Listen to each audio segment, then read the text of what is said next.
Hello YouTube, and welcome to the continuation of the analysis video on women that I was basing on the work of Nietzsche. As I told you, this is going to be a long series, and this is only going to be part 2. Today I want to focus on the relationship between men and women, because in part 1, if you have actually consumed that video, you remember that I spoke mostly about woman as she is, the essence of the feminine, what it meant in this modern world and what it had turned into, because if we look at the modern woman, she's nothing like she used to be. And a great part of her suffering comes from that. It comes from the fact that there is a crisis with femininity, just like there is a crisis with masculinity. So today let's see how this crisis impacts both genders, because of course the end goal of life, or at least part of it, is for men and women to meet and to create something bigger. You can cite children, for example, but in my opinion, it goes beyond that. Empires and even the creation of a family is not just a biological process. It is also a very important cultural process that in reality is what creates societies as a whole. Because you start from the family unit and you expand from there. You expand into communities, into villages, then cities, then countries, etc., etc. So it's incredibly important to understand heterosexual relationships and to also be able to comprehend why today they are mostly disappearing, meaning that there is also a crisis with the ability of men and women to match and to understand one another. And I'm extremely happy with the reception of the previous video because you guys got what I was going for. These videos are not there to lambast women or to present them as creatures of the dark. The goal, in a sense, is for men to be able to recreate an appreciation for the opposite gender, because you cannot cherish what you don't respect. And a lot of men don't respect women nowadays, and it's because the modern archetype of woman is not respectable. So I want to be able to show you what woman truly is, so that you can go back into a place of respect and quote-unquote adoration, a healthy adoration that is going to allow you to connect with these beings that you love and desire so much. So, let's get started. Today is going to be extremely dense, so please bear with me because it might be a little bit confusing. But as a quick recap, we ended last week with the idea that the power of women was fading, meaning that their ability to entrance men was slowly vanishing and disappearing, or at least the conscious understanding of it, meaning that the biological power of women to attract and seduce men is still present. And hopefully it's never going to go away, meaning that we are always going to have that drive towards the feminine essence, the feminine body. The issue is what women have started to make of it, because in the past, they used that power with parsimony and wisdom. They went so far as to pretend they didn't have it. It was the genius of women back then, is that she understood her power, but she also understood that this was a power best left unrevealed. In a sense, everyone was playing a game where we all knew the rules, but we pretended that we were none the wiser. Men knew the power of women and pretended to not know it. Women knew the power they had on men and they pretended to not have any power because it was always easier and to their benefit to pull the string from the shadow.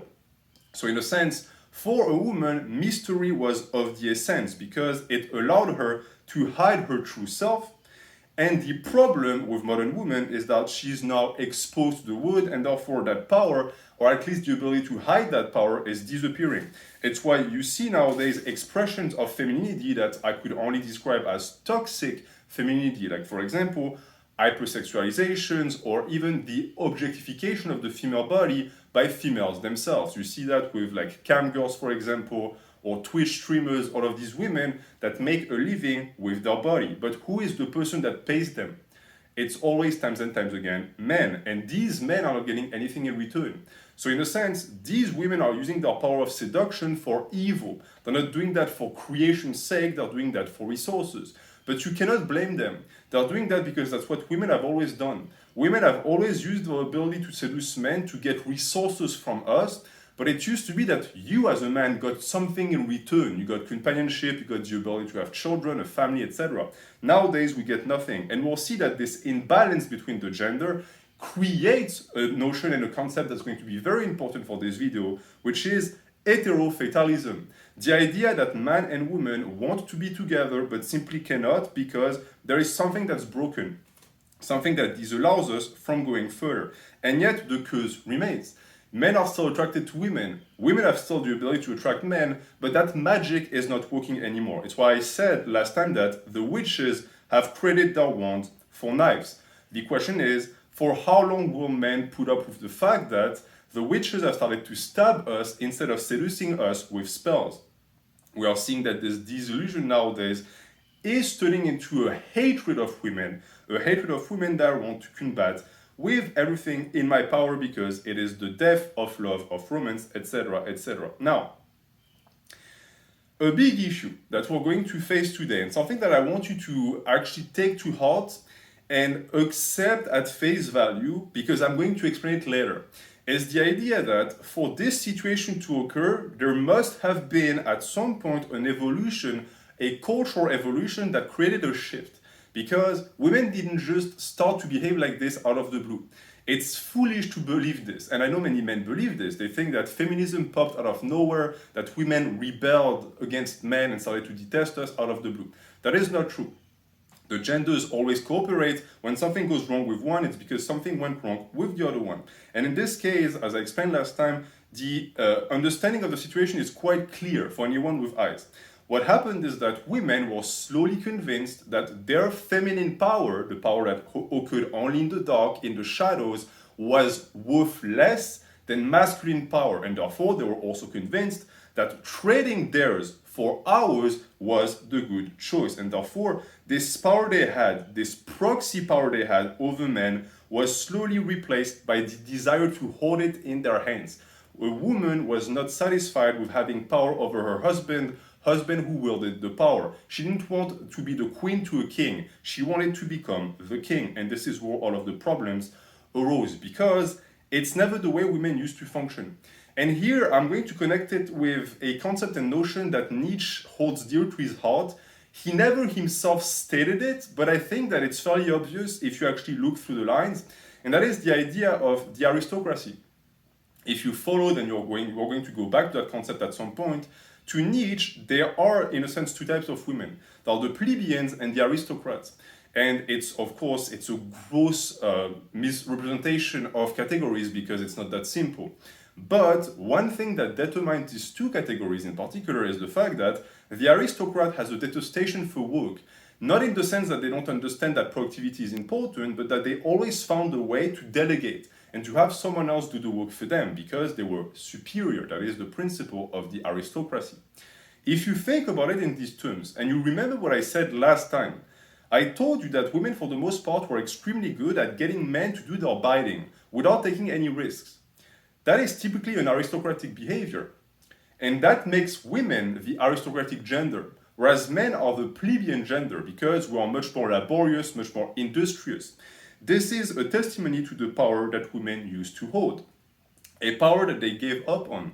Funnily enough, at the same time where aristocracies around the world disappeared, meaning that there is a clear historical movement in the creation of feminism and the destruction of the heterosexual relationship, because now women are fighting for the right to be plebes just like us, to be able to work just like us.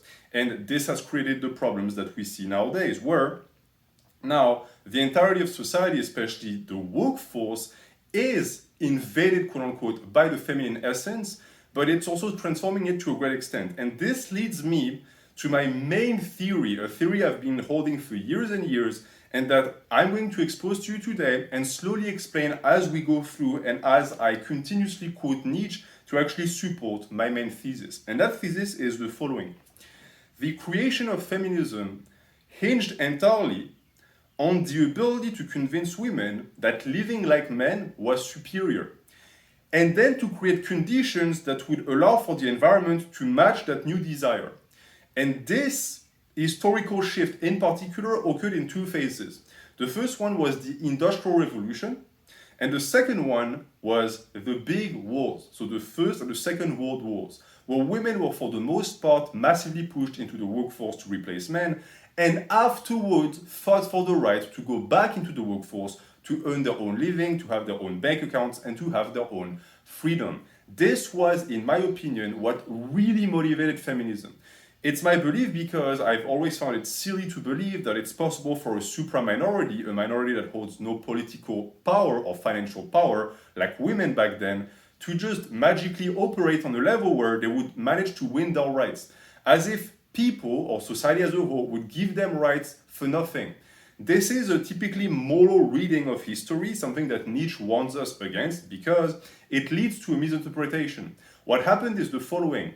The powers that be, especially the financial powers, so the big banks that were always connected with the political regime, comprehended very quickly that if they allowed women to go into the workforce, they would double their profit because there would be double the bank accounts, double the taxes, etc., etc. So it's a project and an idea that was massively supported by these powers, and this is what actually gave women the rights that they fought for.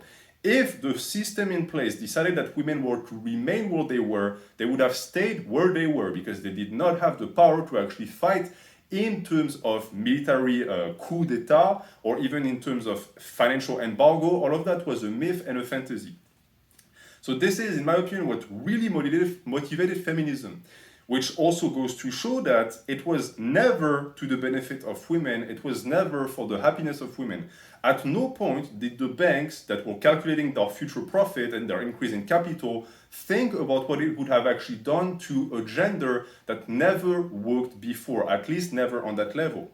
And this is when, as I said last week, the feminine essence invaded the masculine workforce. But you see, there was an interesting side effect to it.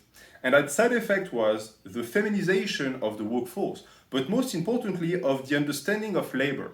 As I said before, this entire feminist revolt, in a sense, was in two phases. And the first one was the Industrial Revolution. Why? Because it's when we switched modes. It's when humanity as a whole, especially males, because mostly males worked back then, were transformed into something else. And that something else is a laborious creature. It's when we started to work more and more, the weeks were longer and longer, and labor became an obligation, while the hierarchy became much more stringent, and the ability of the boss and of the people in charge to actually manipulate the workforce became that much more prevalent. The thing that these powers wanted to avoid as much as possible is the ability for men to revolt.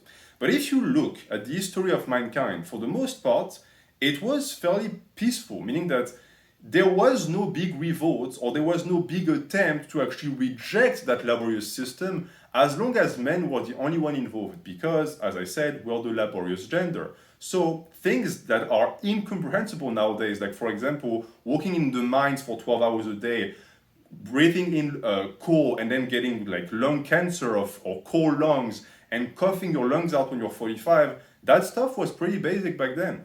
And there was no voice to actually create a certain wave of discontent. You started seeing that when women started to work. And it's something that I realized as well. The feminization of the workforce is the reason for the work-resistant culture that we have nowadays. And I'm sure that you've noticed it as well. You have more and more people who are starting to say that we work too much, we're not paid enough, we need more consideration, etc. Most of these voices being women. It's female voices. And why is that? Well, it's because we took the gender that never worked before, at least never to that extent, and we put them on the same level as males who have been working for to that extent for a very long time. So of course there was going to be a mismatch. And how do you fix the mismatch? Well, you modify the workplace, so you soften it so that you can actually allow women in and they can survive. And then after that, you also modify the conditions to make it more acceptable. So in a sense, the system in place that thought they were going to make bank by allowing women in and doubling their profit, didn't realize that on a psychological level, they were inviting in people that were not going to play the game by the rules. And this is actually something that we can thank women for, because they're the ones that for the first time introduced the concept of stress into the entire balance. Funnily enough, if you go back and you look at the literature, the idea, the very concept of stress was mostly a scientific term to describe damage done to the body. But what we know as stress nowadays, the psychological understanding of stress, is a female concept. They're the ones who actually categorize that. And this is because they're the ones who suffer from it the most, because they're not built to handle stress, or at least not workload stress. So that is the continuation of what I said last time. And the reason why understanding this historical movement also allows you to understand what I'm going to be presenting now, because this was mostly an introduction. If you don't understand what I say, or you don't accept it, which is acceptable, it's your life, you get to decide, you're not going to get and grasp what happened to us. Because what I presented is the reason why men and women don't get along. It's because now, on the structural level, we cannot get along. So now, let's get into it. Let's get into part 2 of this video, or at least this concept, this arc on women, that is going to concern itself with the masculine and the feminine essence. So, men, as I presented, were always the functional sex, meaning that I personally perceive men as tools, right? On a symbolical level, we are tools. Whereas women were always the aesthetic gender, meaning that a woman is a piece of art. So if we were to compare, a woman is a painting and a man is a hammer. If you are to dig a ditch or to do any type of rough work, you're going to employ the hammer, you're not going to employ the painting. This is the specialization of the human species that has happened for thousands and thousands of years, where each gender had their own defined sense of worth and their own defined use. And for women, the most important thing for them for the longest time was not their ability to perform or even their function, it was their beauty. The beauty of a woman was always the most important thing they possessed. And to this day, it is still true. I don't care how much a woman makes, I don't care how funny she is, how charming she is, the number one most important trait for her to attract a male still is, to this day, her beauty. How is her face? Is she gorgeous? How is her body? Is she thin? Is she plump? Etc., etc. This is the most important thing. And it's still proven times and times again, because if you were to ask a male, hey, what do you look into in a woman? If the guy tells you, oh, I want her to be funny, he's lying. The first thing that we look into for a mate is how she looks in terms of physical attributes. The same is not true for a man. For a man, what matters the most to you and for your ability to attract a mate is your function. What do you do? What are your traits of character? What is your work ethic? And sure, the way you look is important. Just like if you pick a hammer, for example, you're going to want a sturdy hammer, maybe even a hammer that looks good, that fits well in your hand, but it's not going to be your main preoccupation. And actually, tangent, it shows today because most men completely misunderstand the criteria that women apply when it comes to sexual selection, or they put all their stocks in their looks and they think, well, I think like this, so therefore women think like this. And this is a typical modern understanding of someone who has evolved in a society where you have been told times and times again that men and women are equal, aka we're the same, when it's absolutely not true. So, again, that distinction between the tool, the masculine essence, and the heart, the feminine essence. But the issue is that this understanding that was a classic understanding of masculinity and femininity has been broken down by this modern world that has pushed women into the workforce. And if you're going to push the aesthetic gender into the workforce, you're going to have to find a way. And how do you find a way? You convince the painting that being a painting is not good enough, that being a hammer is better. But let me ask you this question. Would you rather be the hammer or the painting? Would you rather be pretty in the living room, or would you rather be used in the dirt times and times again until you break? Again, an aristocratic understanding of the situation from female wisdom would answer that question in a flash and tell you, hey, I think the first option is best. I want to be the aesthetic gender. I want the first tool, the functional gender to work for me. And if you look at the way human society has always functioned, outside of a moral reading of oppression, for example, you will get to see that it's the case. Meaning that men have always been soldier ants and women have always been queen ants. We've always brought them the resources. We've always put our lives at risk to protect them. I would go as far as to say that the entirety of society is built around women, meaning that if the heart of the city is the feminine essence, then the walls around them are the masculine essence, never the other way around. You would never see the other way around because it wouldn't make sense. We protect what is most precious to us. What is most precious to us is certainly not males, it's women. And to this day, this is still true. It's the reason why men are expendable. And to this day, even in a modern egalitarian society, you will see this bias. Women are always protected, they are always given excuses, and men are always thrown down into the dirt. Why? because it's very acceptable to just throw your hammer in the dirt, but you will never treat a painting like this. Absolutely key to understand, because in a sense, we're living in a weird delusion. We are functioning via the modern world in a system where we're all pretending to be equal, but we all know we're not equal. And women, for the most part, if they paid attention, would know that, because they are still treated like a queen ant, but they're also given the props that we used to give to the soldier ant. I'm going to cover that later, but understand it was very important, because for the ability to push women into the workforce, there had to be some level of cultural shift happening, as I said, convincing women it was better to be a tool. And the question I asked that I already answered is, who benefited from women thinking it's cool to work? When you look again at the resentment that women have for work nowadays, and you look at the situation they're dealing with, you think to yourself, man, you're not happy where you are. And clearly something happened to push you in that position, because now you don't want to be there anymore. So someone benefited from the crime. And I think that the system that benefited is the modern world, again, that doubled the profit, as I already explained. Now, this is the laborious yoke of modernity, a very important concept, because it is going to lead us to understand why women were transformed into quote-unquote men. They were led to believe, women as a whole, and that's the history of female emancipation, that living life as a man was the superior choice. So in a sense, it reconstructed the understanding of worth and value for women, telling them that being what they used to be and what they used to do was not good enough anymore. Again, all for the benefit of capital, and all for the benefit of a society that needed women to work to make more profit. It was never for the benefit of women, because they had to give up on what they held the most valuable to them. So in a sense, to go back to the concept of the historical shift, the first shift, that Industrial Revolution, made beauty obsolete. It told women it was not important to be beautiful anymore. What counted the most was to be functional. And if you look again at women and their revendication, as I said, most of emancipation is just women trying to become men, or trying to have the life of a man. But they never actually go the extra mile, because it's not possible. You can never live the life of a man. There is still this imbalance and this double standard that exists in society. So you have the underlying traits. Example, the revendication of women to be ugly.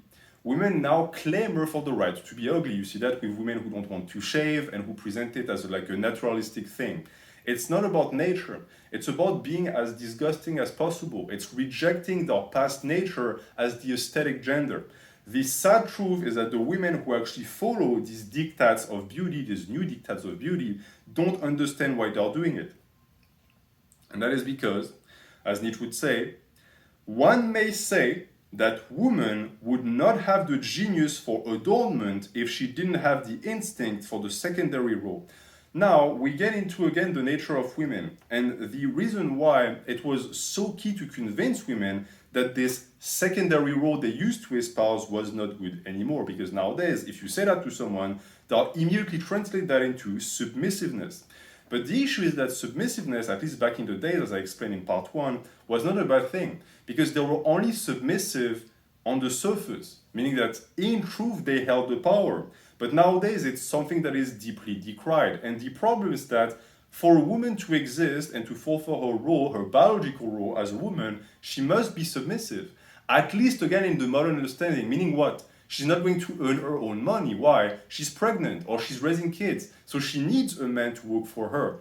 That's submissiveness in this modern world. Again, I pray you to actually think for a second and think, who is the submissive one in a relationship where the woman stays home and raises the kids and the guy is out there making all of the money and bringing him home the resources? Queen ant versus soldier ant. This modern world has us think that the soldier ant is the one with the privilege. I personally think that is not true. But it's that reading and that transvaluation that has pushed women into the role of the soldier ant, a role that they are not fit for and that makes them miserable.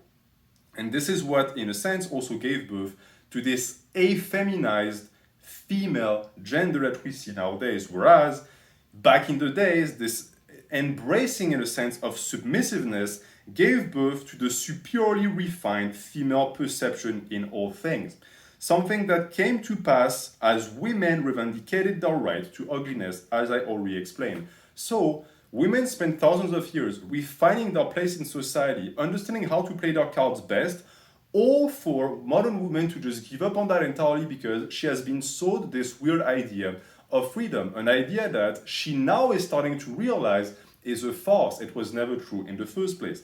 But the problem is that it is extremely complicated to go back to the source and to retrace all of that bullshit because, as I said last time, women are the emotional gender. It doesn't mean that they cannot think, but to be able to logically trace back all of the steps that I detail for you guys and understand where it all went wrong is almost impossible. And it's the reason why also, if you were to present that video or these arguments to a woman, she would deny it outright.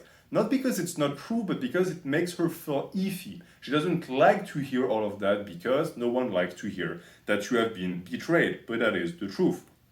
And this is what has led to the chaos that we see nowadays. The well-established roles are in shambles, making it that much harder for the sexes to complete each other and communicate. Of course, if the genders had established roles, it was for a reason, because that way they could actually complement themselves. But if we're doing the exact same thing nowadays, how are we supposed to actually match? How am I supposed to bring something of value to your life if your life is the exact same as mine? This is also a byproduct of feminism and of women entering the workforce, meaning that there used to be a clear imbalance where I was a tool and the woman was art. But nowadays, the women are also tools. So now you're trying to marry two tools together. One, the couple relationship is lacking the aesthetic purpose and the aesthetic essence. And on top of that, chances are that two tools don't need each other. And we're going to get to that at some point, but it's the reason why heterosexual relationships mostly died. As Nietzsche would say, the sexes deceive themselves about each other. The reason, in reality, is they honor and love only themselves. And this connects with what I just said and the problem that we have. In truth, when you look at a woman, what you like in the woman is what you perceive there. Meaning that we only like the reflection of our own desire. And this is a lesson for a lot of young men who are going to fall madly in love with a girl. You're not falling in love with the girl, you're falling in love with the idea of the girl. But that is good. It's something that we've always done. Likewise, when a woman falls in love with you, she falls in love with the idea of you. And what is this idea? Well, it's part understanding of who you are and part archetype. And the archetype is the tool. A woman scarcely falls in love with a man because he's a piece of art. It's a plus, meaning that if you're a pretty tool, it's a good thing. But I would go as far as to say that only loving a man for his aesthetic qualities is the sign of an immature woman. And you see that with teenage girls all the time, who fall in love with these very feminized men who are only pretty on the surface. It's the sign of a woman who hasn't developed her mating instinct yet, meaning that her ability to discriminate and select sexual mates is very, very poor. On the flip side, you also see that with men. Men who are only going to stop at the physical, who are only going to regard women as, for example, their aesthetic properties and nothing beyond. This is also a very immature reading because it's only portions of the essence. But this deception, as I said, was key. Women were always very good at deception. They understood that game. We were the gender that were really bad at it. And it was great because it created, again, an equilibrium. Women had that power over us. But what now? Again, nowadays, if you look at a woman, she is supposed to be your equal. So if you look at what Nietzsche says, this means that love should blossom because the sexes only honor and love what they perceive in themselves. You're a tool, women are now tools. We should love them more than ever. And yet it's not the case. And on the flip side, again, as I said, men are more and more feminized. We are more and more turning into aesthetic pieces of art. Does it mean that women like us more for it? No, they love us less because we are less and less of tools. So what is the real problem here? Well, the problem is because we are becoming caricatures of one another. And it's something that I could talk about for hours. But if you look at modern women, she will tell you she wants to be your equal. But is it the truth? If you actually try to push all of your duties, responsibilities on her, would she accept it? For the most part, she wouldn't, because she wants the, in a sense, props of being a tool. She wants the ability to function as a tool, but she doesn't want the ability to break. All of the things that come with life as a tool that are tough and hard, they don't want. And therefore, it also means that they're shitty tools.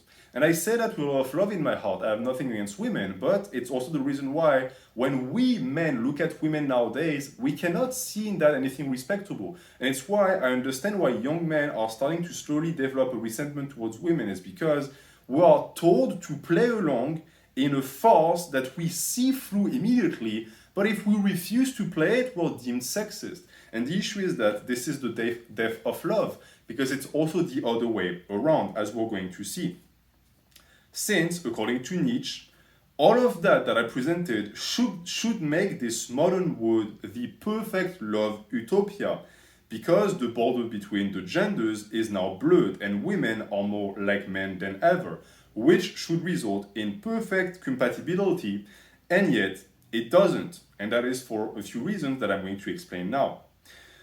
One, women only masquerade as men, and like I just explained previously. And two, we do not make love to a mirror. And this is the essence of heterosexual relationships.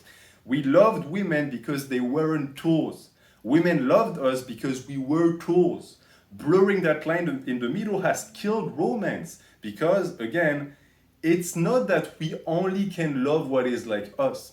It's that we can only respect it. And this is the key understanding. This also means that, yes, it's maybe a sexist reading of relationships, but it's one that Nietzsche presents here. A man is only going to be able to respect another man, but he'll never love him. Or if he loves him, he will love in him the traits he perceives in himself or he desires. That's not romantic love. It's bromance, if you will. Whereas for romantic heterosexual relationships to exist, there needs to be something alien in the other gender, something mysterious and foreign, the taste and the thirst for the mystique that was always present in women, but nowadays has mostly disappeared. So there is no wonder that romance has actually died. What men love in women is the ability to be a man in relation to a woman, and vice versa, meaning that we always wanted the ability to be a tool for them. And if that is not the biggest cry for help I've ever heard in my life, I don't know what is. Meaning that men are still to this day clamoring for the right to provide for women. And women better catch that chance and train as fast as they fucking can, because some men are already tired with this. Meaning that you have men nowadays who have started to question if the squeeze is worth the juice. If putting in all of that effort is actually worth it, because we used to be tools, so okay, we're tools, but at least we got some recognition for it. Nowadays, we don't even have the recognition, and we're supposed to give that recognition to women. What is it for us? What can we gain from that situation? Many men have made the calculus in their head and they said nothing, and this is the death of love. Because we're going to see it, love is not that kiss, pink, attachment that comes from like the outer skies that for some reason depends on nothing. It's a contract. It's something that depends on biological and social and cultural standards. If this is gone and the benefits we get from love are gone, then love is also gone. The association is also going to be done.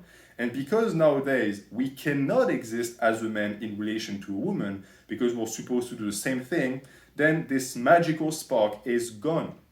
Again, the witches have created their wands for knives, but I also have a knife. And what I liked in you is that you used to have a wand. So what do we do now? Well, we stab each other to death. And this is why, again, the war of the sexes and the gender is underway, is because we will always find a way to be in relations. That is a truth that I've accepted. Men and women will never be separated, but we might not love each other. Just like a couple that divorces and keeps fighting with one another for the next 40 years, there will always be some level of connection between the male and feminine essence, but it's going to be mostly a war zone nowadays, where in the past it used to be mostly romance. Love is war and war is love, and one can turn into the other very quickly, and it's the situation that we're dealing with nowadays. Feminism is just a part of it, understanding that there's also a large portion of men, the masculinist or whatever you want to call them, that function on the same level. They are at war, meaning that they are at war with the opposite gender because they have bought into the idea, again, that I presented previously. You could say that feminism started first, but understand that feminism was again started by the capitalistic desires of a certain group of men. So at the end of the day, we can always go back to men. It's a concept that I want you to take to heart because it's going to serve you in life. Yes, it's always men's fault because it's always men's responsibility. You cannot expect women to take responsibility. It's a concept that I'm going to actually cover later. Now let's recenter and let's get back into it. I hope I'm not too diffused. I'm trying to follow my notes as much as possible, but there is so much to say about the topic. So, as I said, for men to love women, we needed to have, again, that ability to have something alien in between us. But to get to that point, we must necessarily lie to ourselves about what constitutes the other sex, to forget its dishonorable nature. And it's the deception I was talking about, and a sentence that I actually wrote down right there, and I'm going to read to you. In terms of dishonorable, what I mean is that, as I said, you can only honor what you perceive in yourself as honorable, meaning that a man is never going to be able to say that femininity is honorable. He can recognize its benefit, like I said at the start of the video, but because it's so foreign and so far away from us, it would be disingenuous to say anything other than that. And women are the same thing, because a tool can look and admire a painting, but it's never going to be able to say in its right mind that the painting is more useful. But keep in mind that women are the same. Women always thought themselves as superior, at least back in the days. It is that sexist reading of the feminine essence that presented it as lesser than the masculine essence, again, to turn women into soldier ants. Now, let me read that before I forget. To remain mysterious, woman had to hide her true self, as I said at the start, but it's now exposed to the world. She must veil herself once more, for that is where the feminine is. The crab is its shell. What does it mean? It means that women always understood, almost instinctively, that if they were to reveal their cards and to be, in a sense, arrogant in their existence as queen ants, the entire thing would just fall apart, because for the most part, men accepted the role of soldier ants as long as we were given a certain level of props and as long as it was kept hush-hush. Meaning that, as I said, the entirety of society is based on that principle of the fact that men are expendable, we are willing to sacrifice ourselves constantly, women are more precious. It's a concept that I might detail in another video, maybe in a follow-up to this one, the pyramid of preciosity. The pyramid of preciosity dictates that certain members of society are more precious than others. At the very top of the pyramid are pregnant women. These are the most precious members of society that we have. After that, you have children, then you have old people, all women, it depends on your interpretation, then women, then men. Men are at the bottom of the pyramid, meaning that we are always going to be expendable, and that is a good thing. Society always functions like this. The problem is that we still function like this, and you know it, but we are told to pretend that we do not. And this is where the entire thing is simply not going to work anymore, because we for a long time deceived ourselves into looking at women and finding all of these qualities in them and refusing to understand the real system and what really was happening, meaning that we were the bottom bitch of society.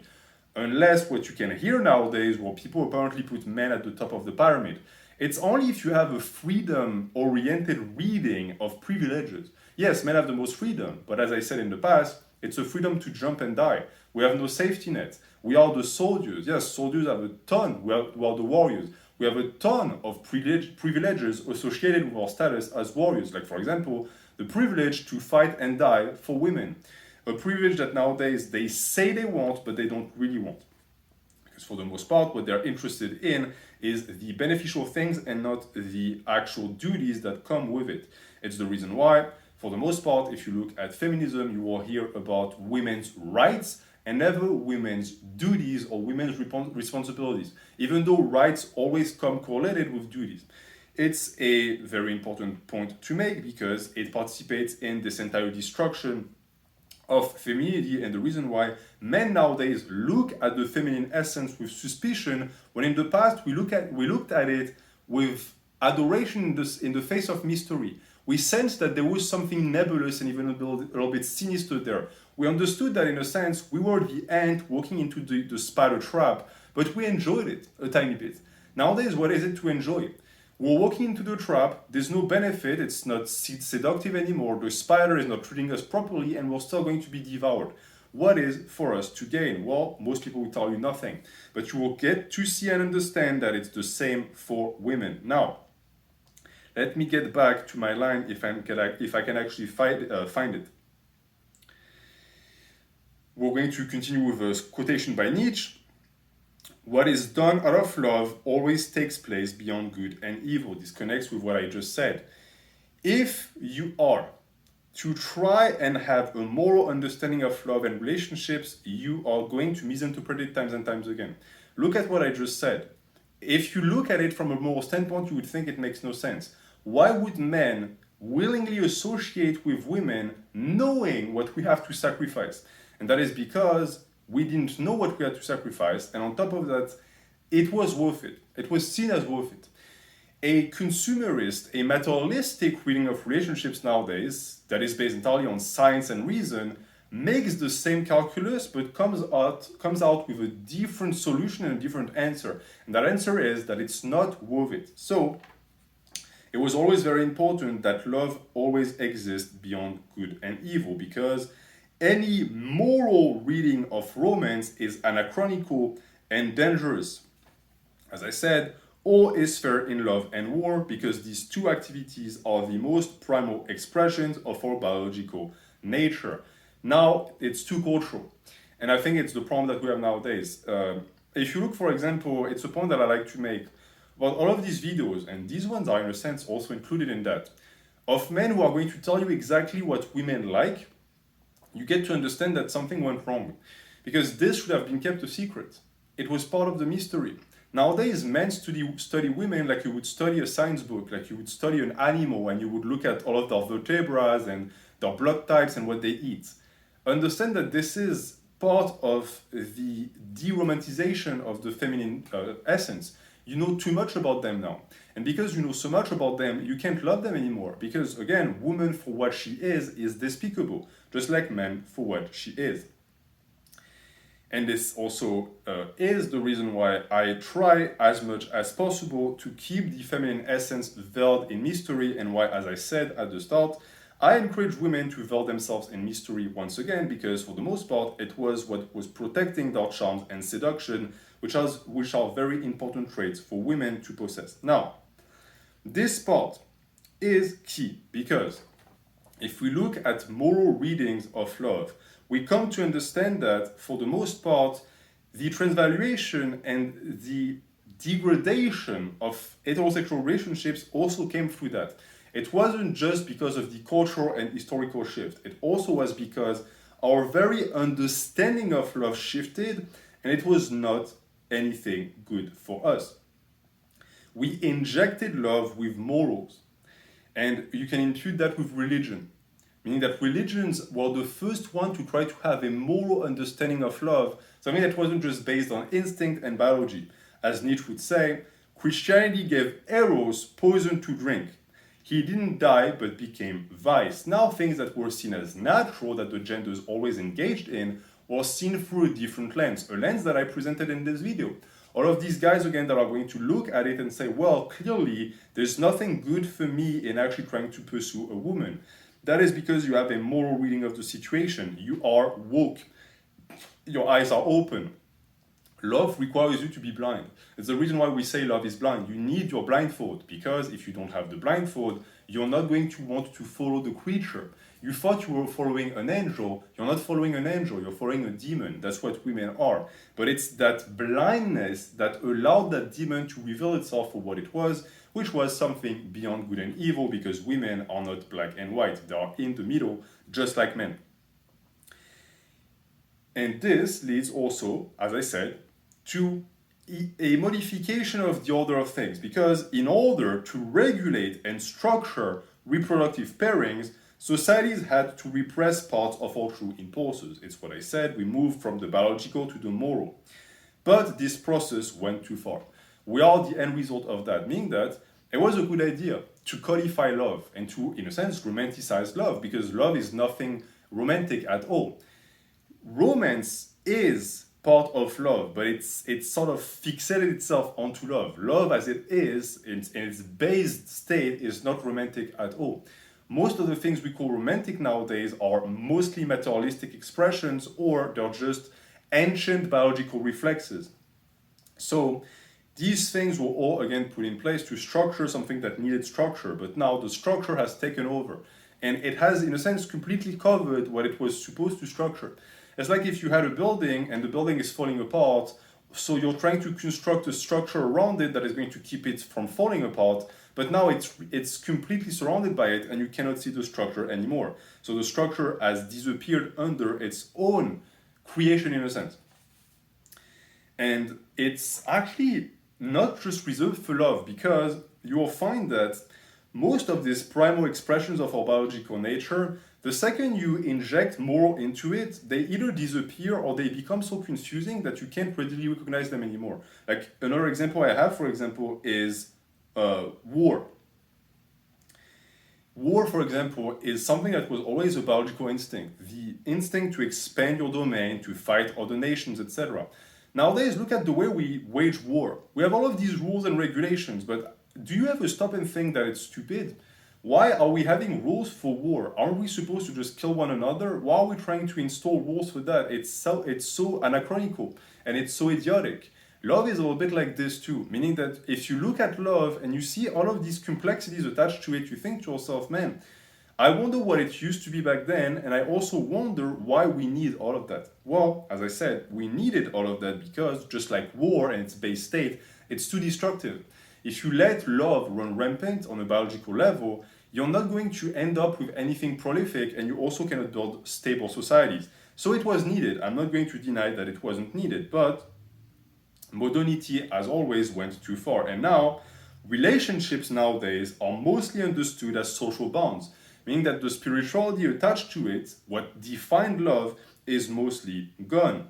And that way, we forsake the very roots that gave these norms their reason for existence. Because, as I said, you're going to make a structure to keep the concept alive, but the concept has died underneath the structure because it couldn't see the sun anymore. So now you're left with the structure, but the structure is entirely useless. And this is what has led people to believe that matrimony, the concept of marriage and of two beings coming with one another, is useless.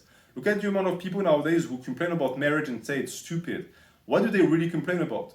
They complain about the administrative state of marriage and matrimony, not the spiritual essence. Why? Because the spiritual essence is mostly gone. It's not there anymore. And on top of that, understand that matrimony can never be found in equality. There was always an imbalance. It's why the genders could come together to complete one another. If we are balanced, you could think again, as I said previously, that it should be a match made in heaven for a perfect love utopia. But look at this word. Look at the divorce rate. This proves one thing. This equality between the gender is based on a false pretense. We all know it, and it has led to the inability to maintain stable relationships. So in truth, leading people to believe that perfect matrimony was to be found in equality was to kill matrimony. And whether this was on purpose, whether this was a design, I don't know. But all of that can be traced back to what I said at the beginning of the video, where I told you that women entering the workforce started a domino effect. And that domino effect is what we're living nowadays. It's this imbalance, it's this inability to connect with the genders anymore. It's this creation of hypersexualization, or you have women who still have their power of seduction, but they use it for evil, they use it to deceive men, they use it for their sole benefit and not for the benefit of society, not for the benefit of the nuclear family, etc., etc. And this is when the magic starts to fade, as I previously said. We never needed to be the same.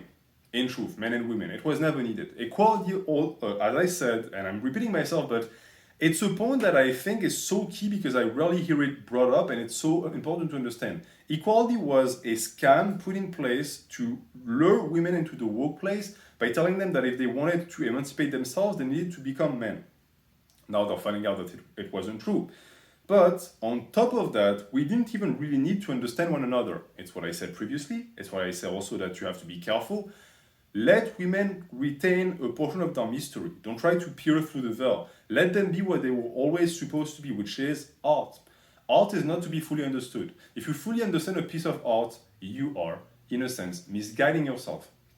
And on the flip side, men, the functional gender, are not to be fully used, meaning that if a man can manipulate you and use you for 100% of your potential, there's also a problem with the relationship because it's also imbalanced. So, in a sense, there was always a distance that was needed between the gender, a distance that paradoxically brought us together. There is that fucking bug that's just going around that's pissing me off.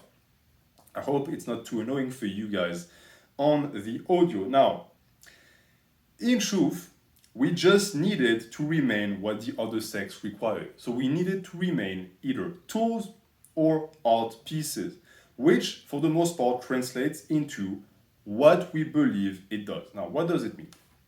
It means something very simple. As I said, the genders love and want what they desire in the other gender, in the other sex, but it's mostly an invention that needed to be preserved because it was the preservation of mystery.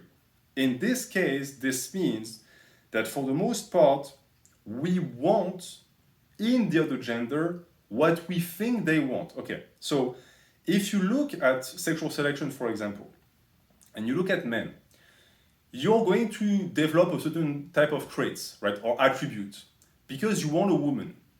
What are you going to base that on? On you? On your desires? Are you going to start developing the traits that you think are great for you? No, you're going to look at women and you're going to say, okay, women like that in men, so I'm going to develop it. But how do you know? You don't understand women, they don't understand themselves. So what you're going to do is you're going to base the development of these attributes on what you believe they like. And this is the key part because this means, and this is key. This is key. It's something that it took me a long time to understand. But this means that in truth, sexual attributes get developed first and foremost by the gender that seeks to attract the opposite one. So for example, let me take peacocks. What do you think happened? Do you think that the male peacock started to develop these feathers in this specific pattern because women liked it? Or do you think that male peacocks started to develop this pattern in particular because they thought women would like it and they did, so it was a confirmation bias? I know we're going deep, but it's important because what I call the peacock theory explains a lot about sexual attraction and sexual selection within humans. We are a peacock species, meaning that it's always men who seek out women. And you see that actually with videos like this. Some women will see through that because they're curious. But if someone were to come out and make a long expose about what men want, women wouldn't care. You know why? Because they don't have to care. Men are the ones who have to care about what women like. But this also means that we are the ones who create what they like. And this asymmetry of seduction is, in a sense, what pushed the species forward, meaning that it connects with what Nietzsche was saying, that we only love and honor in us in others what we want in us or what we have in us. So, and this is going deep, so please bear with me here. If I look at another man, the qualities I'm going to respect in the other man are going to be things I want to replicate. For the most part, you will see that there is an almost one-to-one correlation between these attributes and what men think women like. Because masculinity functions like a straight line. Things that make you masculine in the eyes of men also make you masculine in the eyes of women. And these traits are also, in a sense, something that attracts them. Look at the male peacock. The male peacock develops his attributes. He will use them to seduce the woman, but not just for that. It's also going to be a power system to establish his domination over other men. So it's a system that works both ways, but only in men.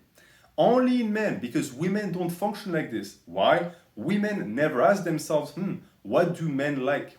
Women function as the free being. They are what they are, and we're going to get what they give us. And you can see that with men nowadays. Men have no standards, right? Men have like dreams of having a girl that looks like this, but it's the reason why it's so much easier for a woman to get a mate. It's because the female peacock has nothing to do. She has no efforts to put in. She doesn't even have to try to seek a man. she can just wait for the male peacock to show up and they pick and choose. So is it any wonder why the sexual competition would be so fierce amongst men and so quote-unquote tame amongst women? Now, the reason why I say that, and I make all of this expose about peacocks and peacock species, is because one, it's really interesting, but two, to also underline a quote by Nietzsche that I think is key, and it goes as follows. The same emotions are in man and woman, but in different tempo. On that account, man and woman never cease to misunderstand one another. This misunderstanding and this asymmetry of the male and female peacock is what keeps them going together. If the female peacock starts to adopt the strategies of the male peacock, now they're both competing to attract one another, but it's not going to work. Because it was always better to have just one gender do it. Apply this same logic to everything in life. All of the things that women have started to do, they've started to quote-unquote copy men. And we were thinking, oh good, we have more in common, so it's going to bring us together. Wrong. It's creating a symmetry, but nature doesn't want symmetries. We don't want a clone. You're not going to date a clone, because if it were the case, you would date your body, and women would date their best friends, their female best friends. But that's not the case. What do they want? A man. And what is a man? Something foreign, a foreign entity. And once that foreign entity becomes familiar, love dies, because anyone who matches the tempo loses. Taken straight from Nietzsche. As I said, this was mostly comparing the masculine and feminine essence. Now let's look at the concept of heterofatalism. The idea that because the essences are so close together now, they can't attract one another because they are mostly the same. Any form of reciprocal love should be received with a hint of disbelief. Because with women, one should never be certain. It's a quotation by Nietzsche. Discovering reciprocal love should really disenchant the lover with regard to the beloved. So in a sense, it's what I said previously. We develop traits that we think are going to be attractive to women, but the proof that we don't know is that when they are and when we are successful, we are in a sense surprised. And it's what Nietzsche is saying here, that surprise is very important. It's that hint of disbelief. A hint of disbelief that participates in a sort of also imbalance and a sort of discomfort that's needed, because you're never fully sure with women. A woman might like you and you might never really fully know why, and that is a good thing because it keeps you on your toes. But the issue is that this uncertainty is mostly gone because the modern male obsesses over ascertaining exactly what quality he must develop to obtain a woman, meaning that all mystery is lost once he acquires her. She was disenchanted before even entering his palms. So it's like if, for example, the male peacock could read the mind of the female peacock. When the male peacock does his little parade, he doesn't know if it's going to work. Most of the time it doesn't work. And it's a good thing because it keeps him on his toes. If he knew for certain what dance or what feathers to have to get the woman 100% of the time, he would lose that evolutionary drive. And that drive is what made men run after women, what made men pin after women, which was always needed. Because, as I said, we are the gender that pursues. Women are the ones that get pursued. They get to pick and choose their mates. But what happens to a species that functions like this if the males stop doing that? If the males stop pursuing, well, you end up with what Japan is dealing with right now, something that they call herbivorous males. It's men that don't want to make the first step. They don't want to take any risk. They don't want to expose themselves. They don't want to take any type of chance with women. So what happens? They stay single for the rest of their lives. Because the women are not going to magically morph. This is the problem with trying to replace something that was always biological with social and structural constructions and constructs. Thinking that if you just create an environment where men and women are supposedly equal, women are going to start behaving like men. But sexual selection is a process that took thousands of years to develop. So women are going to stick with their sexual selection process they're not going to magically revamp it, and therefore love and the ability to actually connect with the gender is not going to exist, because males, the one that were supposed to create that connection in the first place, are not going to do it, because what attracted them towards women is not present anymore. That seduction is not present anymore. We know too much, and because we know too much, women are seen for what they are, and therefore they are not something that we want to acquire anymore. As I said, our species has always been peacock-like. Sexual selection dictates that it is females who select their mates, and in that sense, it is best if the secret of such selection remains one, at the risk of men mimicking attractive attributes without possessing them. It's the entire alpha male crisis we're dealing with.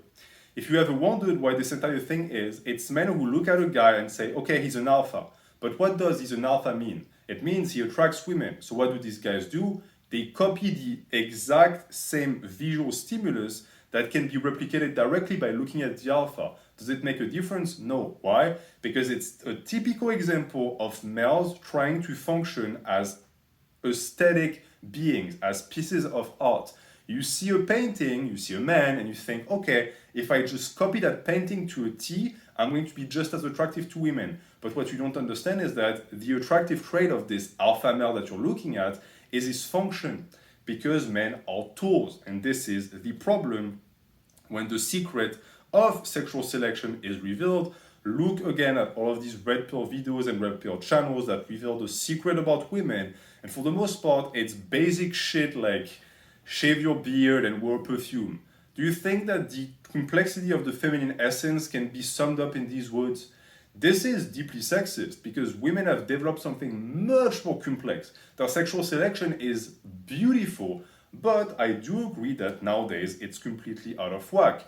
Why? Because their priorities are not in the right place. Therefore, they cannot select a proper mate, and it's the reason why the nuclear family is dying. It's because they're falling for the trap. They're falling for the aesthetic purpose of males without realizing that if you want to build a family, what you want is not a pretty boy, it's a functional boy, it's a tool. And so we are left with that shitty-ass situation where the mating process is completely out of whack. And the magic is dead. Whereas if we actually went back to a more biological understanding of things, the magic would actually be kept alive.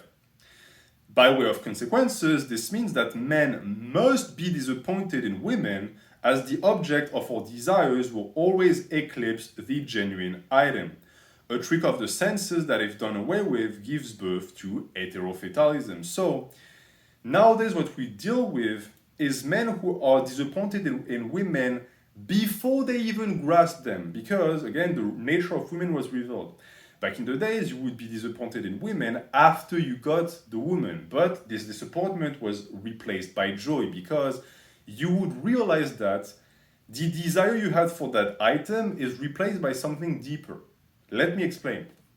It was always very important that men were deluded about the nature of women and what they truly represented. They needed to be shinier than they really are. Why? Because that way we fight for them. We actually try to secure them. But if this disappears, because this is bullshit, by the way, it's the magic and the selection of women. But if this disappears, the very instinct to go for women is not there. And now, your ability to discover the hidden treasure of the female soul is not going to occur at all. Because the preliminary action that was needed, your ability to actually go out there, get disappointed, and then get your reward is not there at all. So again, in a sense, all of these pretenses are hurting us to a great extent because this trick of the senses had their role to play. Now, when it comes to heterofatalism, I'm going to get back to it, and please, I was going to say, please remind me, like you can do that through the screen. It's a key topic because I just spoke about that for men. I want to make sure I don't forget for women, but I think I won't. So now let's move on to a quotation by Nietzsche. The immense expectation with regards to sexual love and the coyness in this expectation spoils all the perspectives of women. This means that, in a sense, also the expectation of what you are to receive and what you think women are, which for the most part for people and men who are not so savvy, who don't have much experience with women, means that you are going to be disappointed because what you thought you were going to get is so much greater than what you actually get, but that was an actual good thing. Understand that women also deal with that. We deal with that with sexual love, women deal with that with emotional love. What a woman expects from a man in terms of emotional support, emotional understanding, and what she gets is night and day. And women, girls who watch this can actually vouch for that. Meaning that, again, we see and we adore in the other gender and desire what we think we're going to get and what we hoped we could get. And again, because men and women are not the same, we don't expect the same thing. Another proof that we are not the same and that regarding us as the same is a mistake. And welcome back. We are jumping ahead in time because I was running out of time to expose all of the concepts. And so we are now the next day. I hope you're not going to be too bothered because there are workers outside my house cutting trees. It's 105 degrees and there's a lot of forest fires, so we're taking care of that. It's also 110 in the garage, so I can barely breathe. I hope it's not going to make it difficult for you to hear my voice. So let's finish this part of the Nietzsche analysis on women, where I was exposing my thoughts and my theories based on what Nietzsche understood of women and what happened throughout the years, because he gave us a lot of things to work with, but he wasn't alive when all of the revolutions happened. He wasn't alive when all of the things that the Industrial Revolution and later on the arrival and, in a sense, the grand reveal of feminism occurred. He was not born yet. We are the children of modernity. We are the ones that are actually able to look at all of these things and try and understand how it happened, what it did to us, and how we can reverse it. Because, as the title indicates, it is my personal belief that feminism, aka the divide between the genders, that's not only because of women, caused the death of love. So now it leads us to a good question and a discussion that's a bit touchy. What is love? I summarized it very quickly and briefly previously. But if we look at love, you have two ways to actually understand the concept. You can look at it via a moral lens, and that is going to be the lens that says that love is two beings that unconditionally are going to give each other love and appreciation for no payback, for no reasons other than love itself. So if you look at the concept as is, you understand that love is a causa sui. Love causes itself. That's not my understanding, and that's not Nietzsche's understanding. He has a biological understanding of love. But as we explained previously, this biological understanding shifted and was transvaluated by moral values, for example, via the religion of Christianity, but every religion in reality did it. All of that for the sake to civilize relationships. But it doesn't change the fact that this is not what love is. And actually, a subscriber asked me the question after a previous video, asking me, hey, NH, does it mean that my girlfriend doesn't love me if love doesn't exist? If love is only conditional, only biological? And the answer is no. Love exists still, even if it is based on conditions. Actually, love that is not based on conditions is not truly love, or at least it cannot be as such at the start. Meaning that when it starts, when a relationship between a man and a woman starts, it has to be based on things that can be immediately pinpointed as beneficial. For example, for you, you are going to fall in love with a woman because she's attractive. In truth, you fell in lust. Same for the woman. She's going to fall for qualities that you have that immediately are attractive to her because she sees them as beneficial for her own sake and her own survival, the survival of her children, etc., etc. So it's also based on conditions. This is love at its purest. This is what love truly is. After that comes the moral understanding of love, where these things eventually fade because you at some point are going to start finding your girlfriend or wife less desirable because she is going to age. You're going to get used to her. On the flip side, she is going to also get used to resources. There's no novelty anymore. She's going to start to, in a sense, domesticate you to the point that you are going to become something less foreign to one another. And this is where, supposedly, love dies. But in truth, this is where love begins, because lust might die at this point, but love can actually take its place. Love as a cultural construct, as we understand it nowadays, The issue is that to get to that point, to get to the point where you have the revelation of love, you have first and foremost to fall in lust. You have to fall for these biological tricks. You have to be seduced by a woman has to be seduced by you. If the first step never occurs, the second step can never occur. Because without sexual attraction, on a basic level, there can be no love, whereas the opposite is not true, as I have just explained. So that is for love. The reason why I said that is because even though the two genders and sexes have different tempos, they still have their ability to love. So to answer the question, your wife or girlfriend loves you. She simply doesn't love you the way you love her, and that is a good thing. It's because you have different tempos. We don't want it any other way.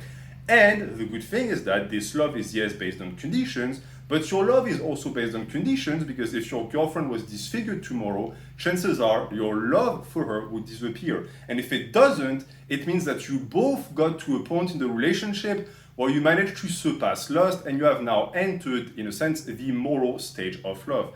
A moral stage of love that we are going to see is disappearing. This is why love is dying, is because the separation and divorce between the genders and sexes has made it so that it's impossible to get to that stage. Look at the amount of people who divorce nowadays, or their relationships don't pan out. Why?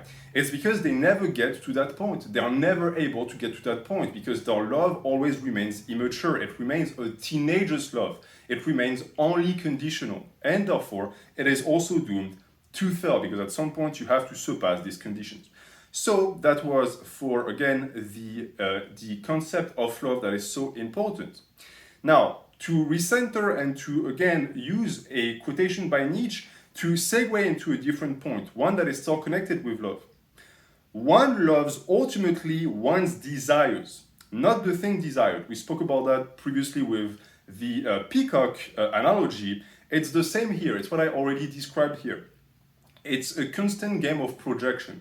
Each romance is a matter of projection, and the success of the resulting union between the two beings depends entirely on the ability of the parties to match the desire of the other to a certain degree.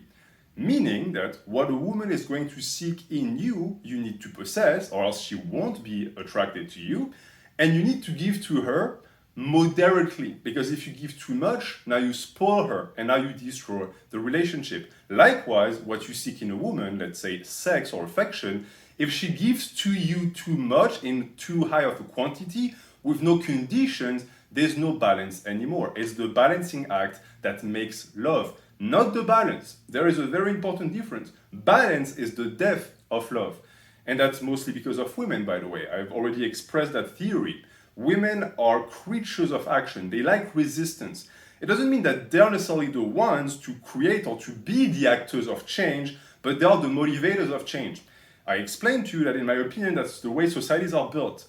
I think that if women weren't in the game, we would still be in the caves. I think that most technologies and most advancements, at least on the realm of science, or even just the ability to develop life and to become more comfortable, all of that was, yes, maybe created by men, with the hands of men, but it was because of women. It's women who always motivated men to do better, to get better, etc., etc. Women are drivers. They drive men. Why? Because most of what a man does, he does for women.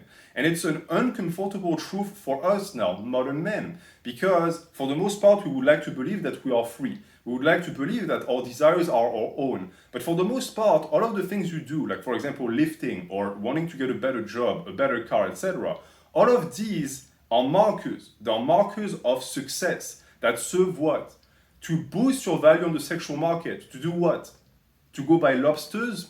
No, to attract women. So even if technically your goal is not for the woman, what you do is still going to serve that purpose. And that is very important to get, because women are the exact same. Most of the life of women is centered around attracting men. This is also something that women don't like to hear, because we have bought the idea that we are now single entities going our own way. But that is idiotic. Life has always found a way to make us collide with one another. The issue is that our generation still collides, but in the dark, because we're blind. We don't see one another. And this is terrible, because now it leads to war. I told you before, men and women are always going to find a way to confront one another. If they don't do it for love, they will do it for war. And that's exactly what is happening. And this has led to what we are dealing with nowadays, where we are dealing with a generation of divorcees. Our parents divorced, and we are the generation nowadays that won't even get to have a divorce because you won't even get married. And this is because we have forgotten what it is we truly want.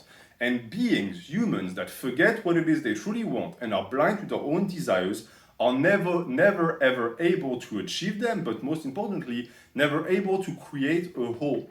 Men and women come together to create one. That's what children are. You come with a woman to create one being, and that being and his role in life is going to be to do the same. That's a purely biological reading of life, but one that makes a ton of sense, and one that actually would fulfill most humans, especially women, if they actually manage to get to that point.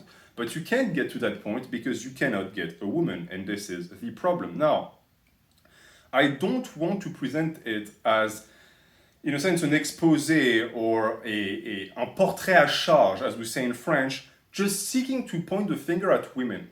Because I think that, in truth, the biggest victims of modernity are women. They're the ones who got scammed with feminism, they're the ones who got scammed with all of these false dreams that led nowhere. And actually, if you look at the perversion of femininity nowadays, you will get to see that 100%, because things have never truly changed. Women are supposed to be our equals, they are not. I think it's fairly clear and obvious to see, but most importantly, they never really moved from their previous mode, their aesthetic mode, their mode of being just pieces of art. But nowadays, they are trying their hardest to not be that, and the system in particular is trying to force them to not be that, because for those who haven't understood previously why I told you that it's the system, the capitalistic system, that created feminism, portraits were not useful to that system, because the goal of that system is profit, and you cannot profit off of a portrait. You have to turn it into a tool. That's why you can sell it into the fields and make it plow the fields and create profit and benefits and dividends for you. So what do? You can't forcibly change the portrait into a tool, although technically now we can with biological warfare and injections, etc. But it's not doable on a large scale. The easier way is cultural warfare. So what do? You convince the painting that it would be much better to be a tool, and that actually being a painting is the reason why it's being oppressed. The problem is that the painting has no ability to not be a painting, and this is why recently, for example, when COVID hit and the job crisis hit, you saw women revert back to that mode, where a ton of women sadly turned to prostitution, with OnlyFans and all of these things. Of course, the type of women that did that was stunted to begin with. A good woman with a good head on her shoulders, with dignity, would never sell her body. But a ton of women did. And this is for a simple reason. It's because prostitution is still art, in a sense. It's not a job that's functional. You're not producing anything. You just lay there. It's just, again, a way that women have to capitalize on their body, something they were given, to create resources, because women are resource-oriented creatures. And therefore, we see that in situations of crisis, their number one instinct is not to grind. It's to do what they've always done, rely on their aesthetic, or at least that is the base level of women, the ones that don't have much worth. But I think it's important to point out, because I think that in this baseless woman, in this despicable woman that only exists in its masculine form, right? We can see a form of the feminine essence that is important.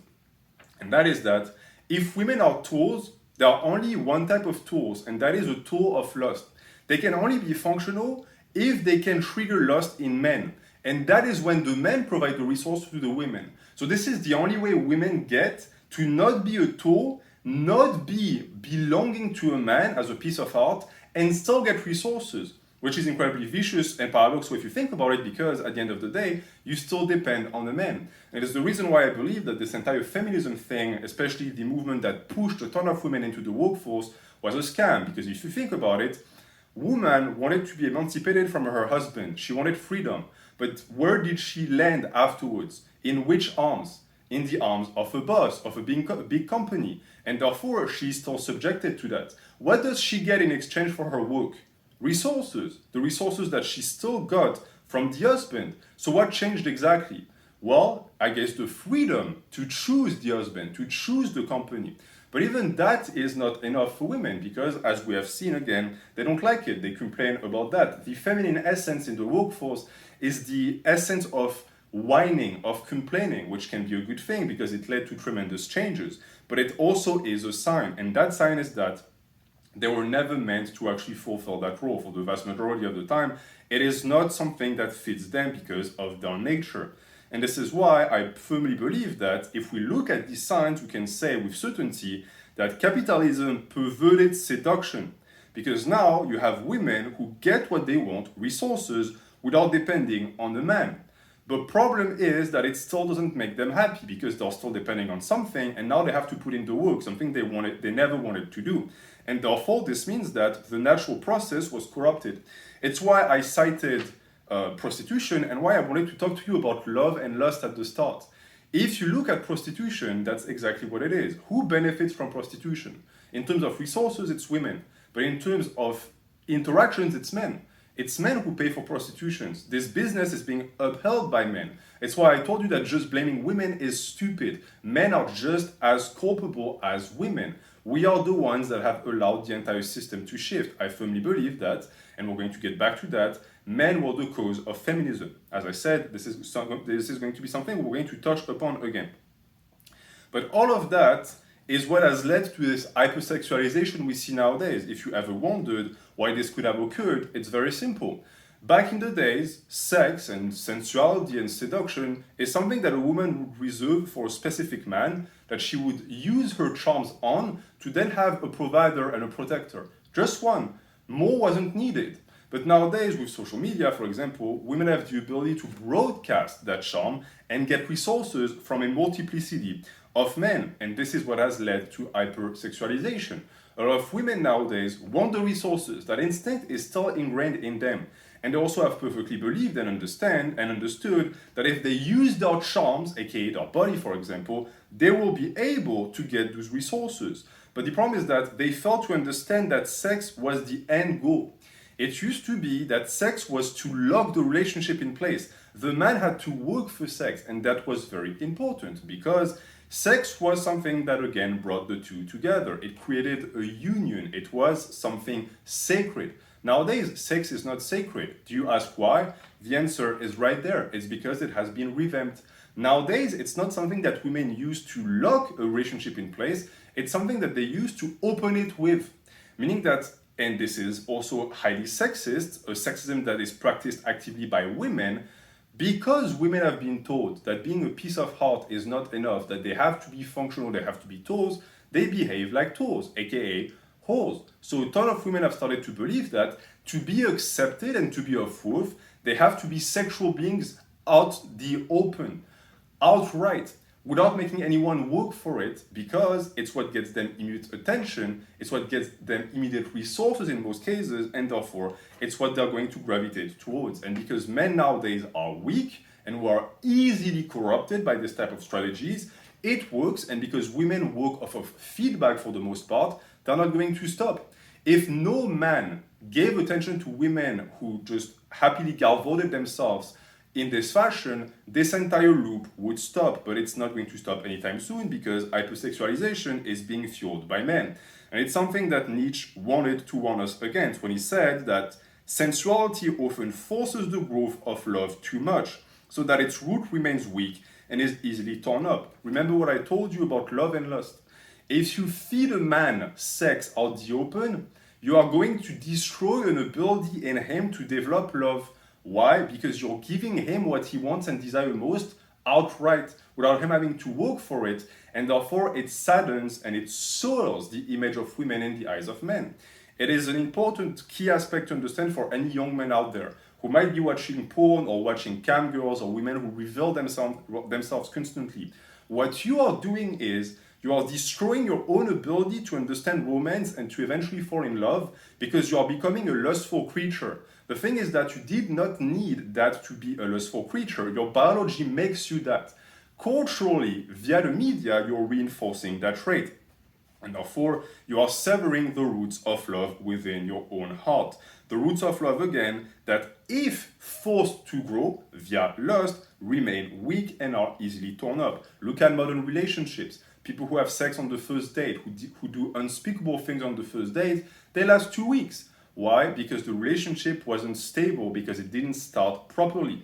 Understand that this is key because it's coming from someone who wasn't a Puritan. I'm not a Puritan either. Understand that this is purely utilitarian because sex should be the result of a blossoming love, not the fertilizer that helps it sprout. Key words to understand for the young generation. If you're a woman and you so happen to still be listening to me, there is a reason why your ancestors never gave it up that easily. Is because one, it shows that you are not worth it because you most likely give it up for every man.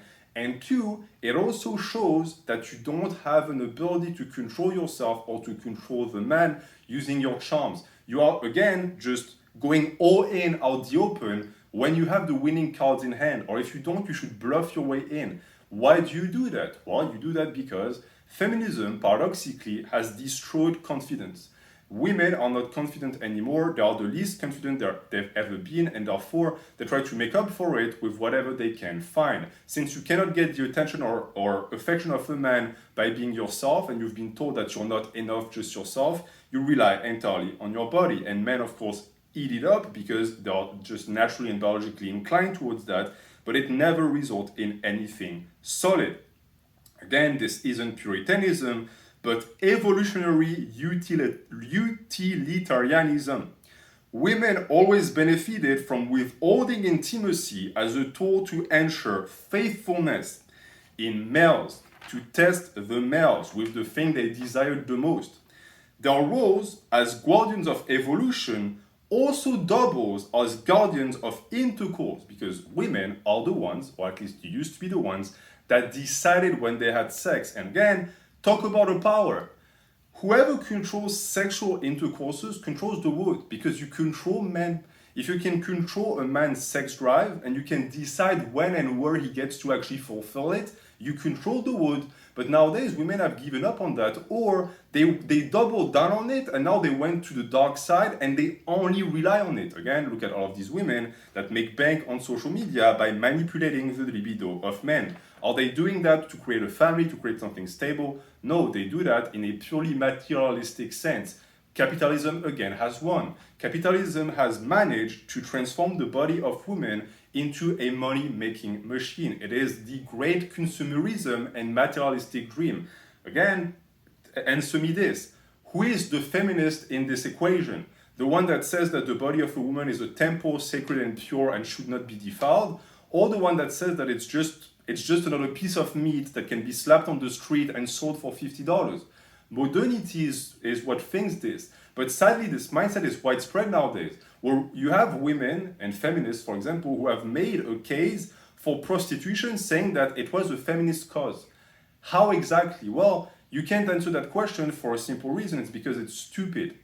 The reason why they do that is because it's freedom. The same freedom that made them fall into the trap of feminism in the first place, put them in position they didn't like. So they followed feminism when it pushed them into the workforce and they hated it. Now they revert back to being pieces of art, but the wrong way because they're prostituting themselves and they're still saying it's good for them and it's an advancement of feminism. The question is, what is the next step? Well, I don't know exactly, but all I know is that it's not going to be good for women because feminism has always worked towards making women more and more miserable, trying to then derive or at least to redirect and transfer the onus and responsibility of whatever occurred to women onto men. And actually, it is the great tragedy of modern women.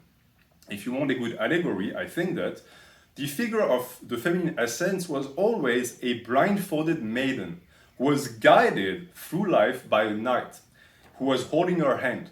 And the knight was making sure she was never getting hurt. There was an understanding between the maiden and the knight, meaning that they both knew that they were using one another. That they called love, because it was easier that way, instead of just thinking that we are put on earth to either as a man serve a woman or as a woman to belong to a man. All of that is not romantic and it's not palatable, so we played the fools. But at some point something went wrong. The woman wanted to do it by herself. She didn't want to guide anymore. Or worse, the guy just stopped guiding the woman. He had something else to do, he gave up on her, and then the two sexes and genders got separated. The issue is that the woman started on her own to walk, still blindfolded, and therefore she fell into every single trap. The problem is that she had developed hubris, And that hubris is what made it impossible for her to recognize that 1, she was blind, 2, in need of a guide, 3, that there was nothing wrong with being guided in the first place because the guide's sole reason for existing was to guide, and 4, that it was only getting worse and worse and worse. And so what happened? Well, the maiden fell into one trap, and what did she do? Did she blame herself for letting go of the hand of the guide? No, she blamed the guide. It was the guide's fault. We're going to get back to that, but as you see, my understanding of feminism is less than pristine because I do think that it was something that made women suffer greatly. I'm not even talking about men here. I'm mostly worried about the feminine essence and what it did to it. Now, this, what I just said, and this role that women used to uphold and that they have given up entirely, is the reason why nowadays stable heterosexual relationships are essentially doomed. Because, again, if you look at the way love used to function, it functioned on conditions. If you remove the conditions, love is gone. And sadly, to remove the conditions, you only have to move to change the environment. You have to create an environment that is not able to sustain the conditions anymore. You don't even have to attack the relationship as it is. You just have to make sure that the actors of the relationship are not able to engage in the relationship anymore. And this is why we have ended up with the situation that we have nowadays, where society as a whole is still sort of built around the idea that women are at the core and that we're supposed to make families, but the process and mechanism is completely stuck. It's not working properly anymore, and so we are just running in place. We now live in an especially cynical and therefore materialistic world, where the two sexes have never been closer in the flesh, because promiscuity has never been higher, and never more separated in spirit, both with themselves and each other. Man doesn't understand woman, and he doesn't understand masculinity either, and that's the same for women. So in a sense, everyone is lost. Because if you look back to my allegory, it's not like the knight is not at fault. The knight also fucked up. He let go of the maiden. He went and did his own thing. We are also to blame for this entire thing. And this is because I think, and this might be my spicier take it, I believe feminism to be a tantrum. I think it's a tantrum that has been going on for a few decades. What I mean by this is that the equilibrium between the sexes was what was keeping heterosexual relationships alive. It was based on conditions.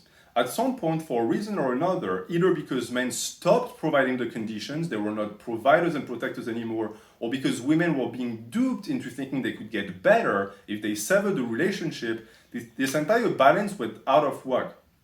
And therefore, we ended up in a situation where it was now much more sound for a woman to try and live her life as a woman without a man attached to her, to help her, to serve her, whatever you want to call it.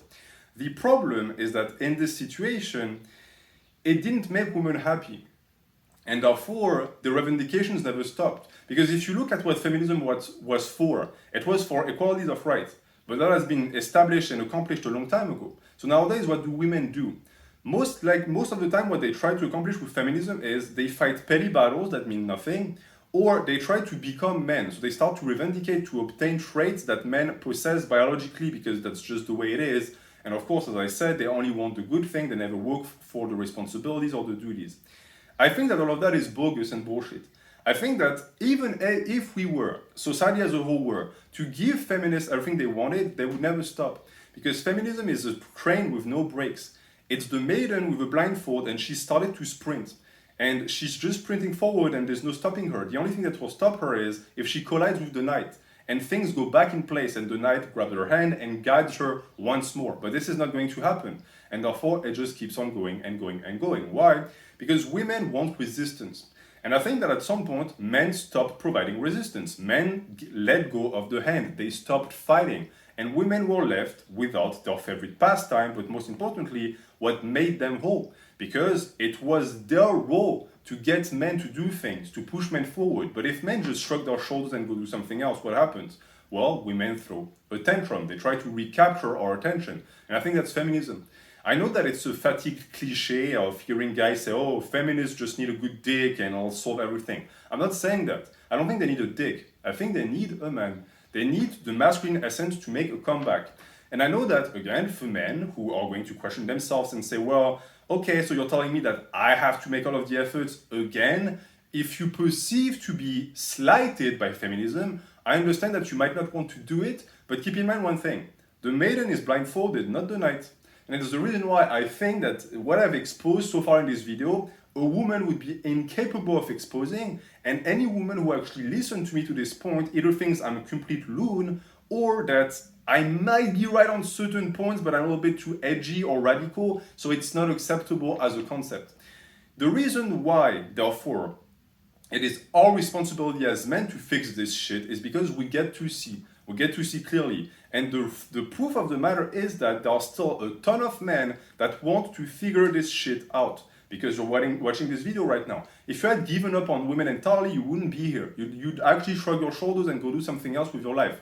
And yet you still consume videos about women in particular. And I actually salute you for it. It's most excellent. It means you haven't given up. So I say, do not think or hope or await women to wake up or to take off the blindfold. They will never do it.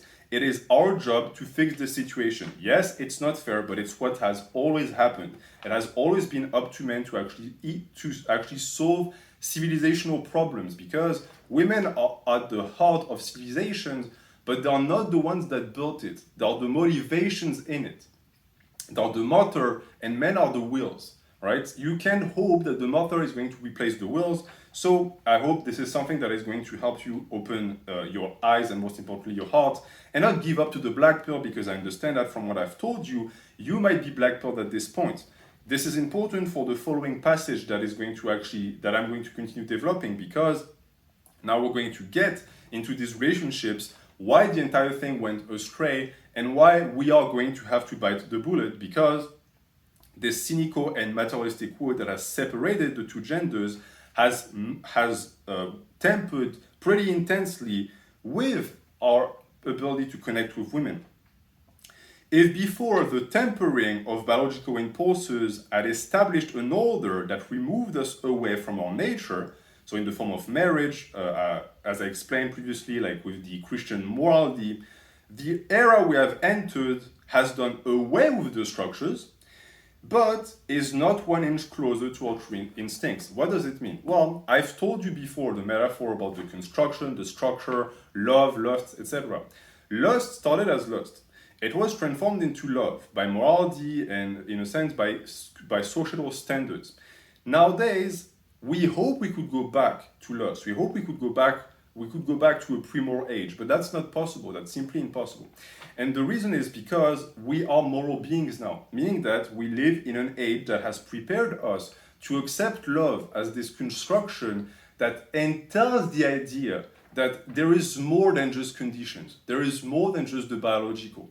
But the problem is that it's not possible, because we are trying to go back, because the construction and the entire arrangement around love is the reason why it all went to shit, because we lost sight of what it used to be, but we as beings are not able to go back anymore. And it's a concept that I exposed previously when I spoke about religion. Understand and remember, what did we say about faith? Faith was the ability to completely surrender your logic and reason and accept something absurd, believing in something with no proof. That's love. That's mostly love. And if we're going to go even further with the metaphor, women are the divinity in this. And men are to sacrifice for women, knowing deep down that what we're doing is not logical, because technically we're being taken advantage of, but we have to accept it for the entire process to actually function. The problem is that women nowadays don't really want us to do that anymore. And worse than that, and this is why this entire historical shift and cultural shift has killed love in reality, is because, as I said, even if we try to go back to it, we're not capable anymore because the environment is not suitable. What do I mean? Let's say that via a magical trick, all women on Earth decided that they were duped and that they didn't really want to work, or that only a few of them wanted to work in a select number of fields, and the other ones just wanted to be able to depend on men and to have men provide the resources. Let's say that this was possible. We wouldn't be able to achieve it, because if you look at the economy nowadays, it has shifted also. It's not possible for a monoparental household income to actually make the dues. It's not possible for a single parent to work and create a family. Therefore, the two parents are forced to work. And this is when the trap of modernity falls and actually closes itself. And the people that suffer the most from it are women. Because I know that this makes sense to a lot of girls. Well, they understand that they would rather be a stay-at-home mom. They would rather not have to work or work a minimal amount of hours. They would rather let their man work. But now it's not possible anymore because even if they manage to get in that system, the man wouldn't be able to earn enough. And this is because, again, that system shift prepared the terrain for what we are dealing with nowadays. It opened Pandora's box. It opened by giving women the ability to work, and nowadays it has taken the ability to not work away. By entering the workforce, women have also made sure they could never leave it. And so this is why love is dead. Why is love dead? Well, because one of the conditions of love is for women to rely on men. It's for women to rely on men to provide them with resources. But you can't provide resources for a woman. A lot of men can barely provide resources for themselves. So the condition of love for women is not met. And what is the condition of love for men? Well, for women to look good, okay, that's met. But there's also affection, loyalty, faithfulness, all things that women are not willing to give you anymore because you are not giving them back anything in return. This is why I told you that it's important to not just understand love as a moral reading. It's because if you do, you won't grasp what I'm saying. The biological requirements are not being met. Women are not getting what they want anymore. And this is why I say that I think that feminism didn't necessarily create that situation. There was a previous arrangement and degeneration of masculinity that was starting to give up on their duties, that were not able to provide for women, leading to a situation where women, trying to get resistance from us, started the feminist movement, hoping to get a reaction, but they got no reaction. What they got instead is men who are more and more feminized and more of an ability to work. But because they have convinced themselves that it's what they wanted in the first place and it was their entire fight and cause, they just continued, as I said, a train without brakes. So the more they obtain, the more miserable they are, because the more they create a situation where they get to work, they get to rely on themselves, and they hate that. But they'll continue on because they are blindfolded. And this is, in a sense, the conclusion to this entire expose that I just made. All of these things I've presented, it all ends there. Women were betrayed by men who were in return betrayed by women. And we're dealing with the situation that we have nowadays where heterofatalism is the rule. It's not the exception anymore, it is the norm. The vast majority of men and women are not able to create a relationship anymore because they cannot find in the opposite gender and sex what they hope to have to be able to build anything proper. And so, similar to how religion gave birth to atheism, modernity has removed the very essence of heterosexual relationships, coinciding with the general suppression of sexual differences. Because, as I said, we are more and more alike, and because we were never meant to actually marry a mirror, we are left in a situation where we are entirely uncomfortable and entirely miserable.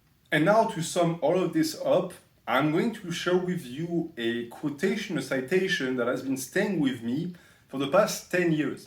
One that I read once when I was a young man and that haunted my dreams and nightmares forever because it encapsulates perfectly the crisis with heterosexual relationships and feminism. And it goes as follows. It's a French citation, so I'm going to say it in French and I'm going to translate it. Une femme a besoin d'un homme comme un poisson a besoin d'une bicyclette. A woman needs a man just as much as a fish needs a bicycle. The reason why this quotation is so important is because it came from a modern woman.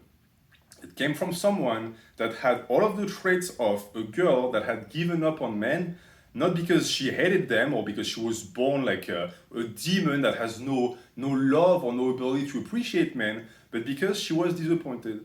And that is the truth of the matter. Many women, yes, might not be the most, in a sense, wise in their choices, in their development, but for the most part, it's because at some point something happened to them. And that something in this situation is that this woman in particular had lost faith in men. She had lost faith in the absurd belief that a man would pick her in particular and actually use his resources and I'm starting to find my words, actually invest all of his energy and power just for her, something that yes is absurd, because why would the man do that? Why wouldn't the man just get rid of her when she's old enough? Well, she most likely had that happen, or the guy did not fulfill his end of the bargain. She was getting booted, she was not getting what she wanted, this unconditional love that relies on conditions. And the flip side is also true. For men to believe that a woman will not utilize you when you provide resources, when you become a provider, is a bit absurd, but it's what love relies on. And nowadays, many men will tell you, fuck that, I'm not going to let myself become a slave to a woman. And this is why love has mostly died, because women have come to believe they were fishes and that we were bicycles. And in that case, in that world, in that environment, yes, a fish does not need a bicycle. But the problem is that women are not fish and men are not bicycle. And women need men. And just saying that is fucking revolutionary nowadays, but it's also true the other way around. Women need men and men need women. But the cry of emancipation for the most part is women don't need men. I don't need no man. This is the death of the feminine essence, a feminine essence that existed mostly in relation with its counterpart and vice versa. This is why nowadays both femininity and masculinity feels void.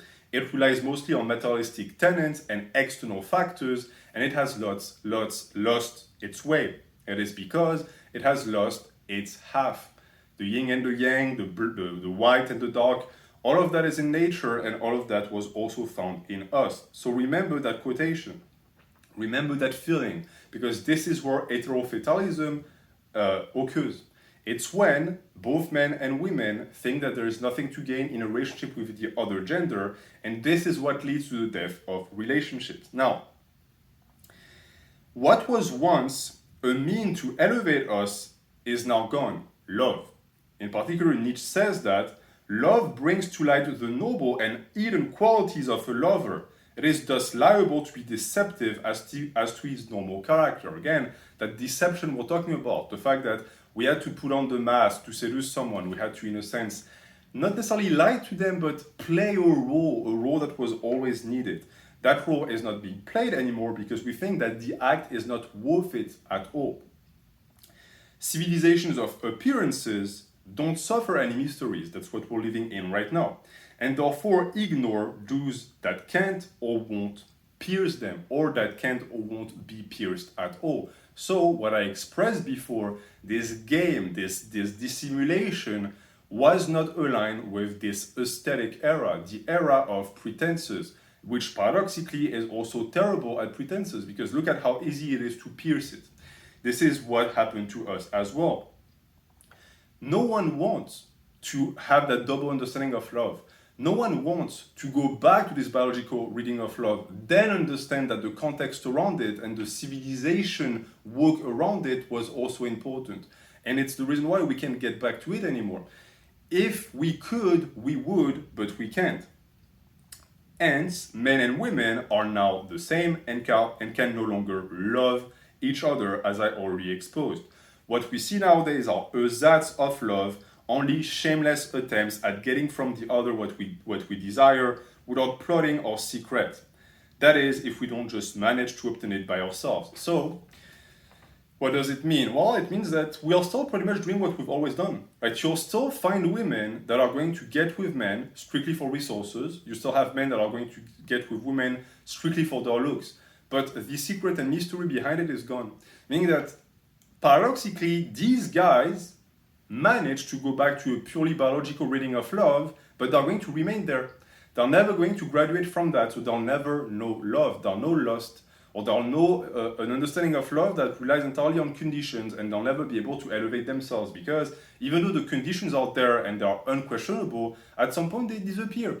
Look at all of the relationships and couples that last forever, where the woman is not good looking anymore, the man is still with her. The man is not necessarily super rich, or he cannot provide as many resources, or maybe he's even handicapped, he can't protect the woman anymore. She's still with him. Why? Well, because they started to look beyond the conditions. This is love. It's also super stupid, because it's not based on anything beneficial anymore. So you can say that love is foolish, love is stupid, l'amour rend aveugle, l'amour est stupide.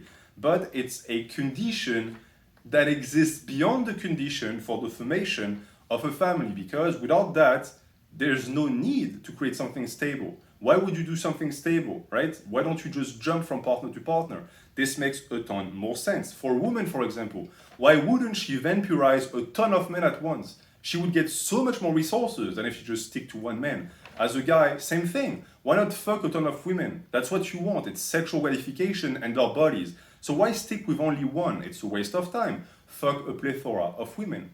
This is the biological understanding, the one that first to get that we got civilized for a reason.